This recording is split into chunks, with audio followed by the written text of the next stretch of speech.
February 12th, an openly gay 15-year-old boy named Larry, who was an 8th grader in Oxnard, California, was murdered by a fellow 8th grader named Brandon. Larry was killed because he was gay.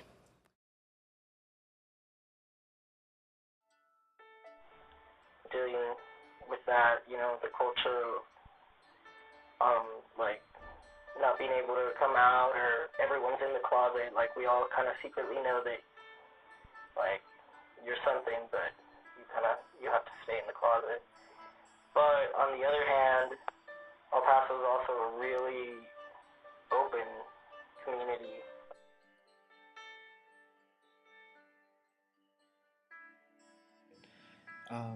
A lot of my work in literature has to do with masculinity and what it means to be a man. And so one of the things I became interested in is, coming from my own experience as a gay Latino male, is how do you define a man in that sense within Latino culture? I went to an all-girls Catholic school, which was not the best decision on my part or on my parents' part. And when I was outed, because I didn't come out willingly, but when I was outed, the reaction was generally negative. Yeah, it was negative, and I was afraid and shamed of introducing myself as, who I am. But still, after I got on hormones, for the first year I was still on hormones, I was still getting misgendered all the time. And I was so angry all the time. I was actually engaged, and we ended up breaking up because I wasn't taking care of my anger issues.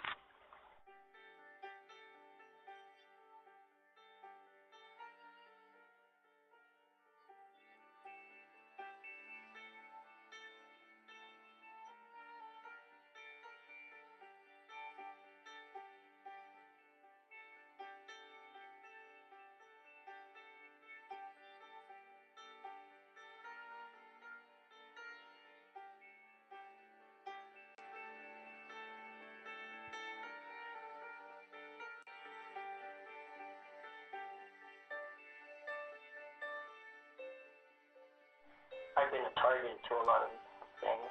Most transgender people, get in fights or are abused, or like 1 in 12 transgender people are murdered.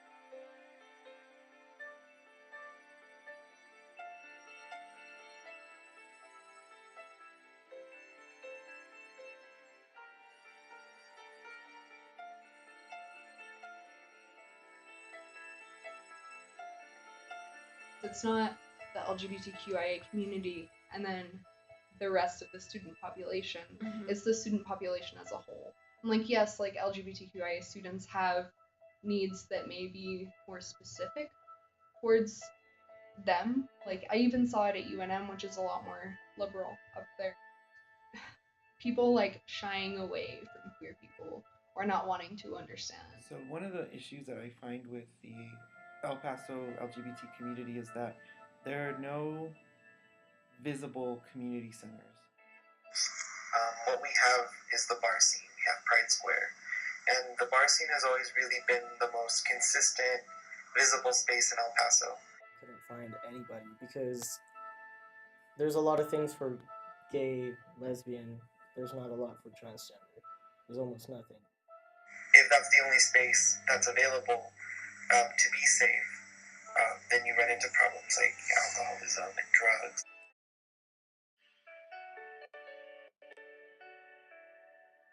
I think it is going to change, and it is changing. The difference between the American family and the Latino family is that there's more emotion involved in the family. I'm fortunate enough to have a lot of my support come from my mom. And then Last year I was at UNM in Albuquerque, and I was the president of the Queer Straight Alliance there. So I found a lot of support through that network of people. Catholicism plays a big role in Latino communities, especially in El Paso. And now, with Pope Francis, he's saying, we are no one to judge. Everyone is welcome. He's kind of turning around that discourse. One of the best things that I ever did for myself was learning to understand other people and learning to want to understand other people and their ways of life.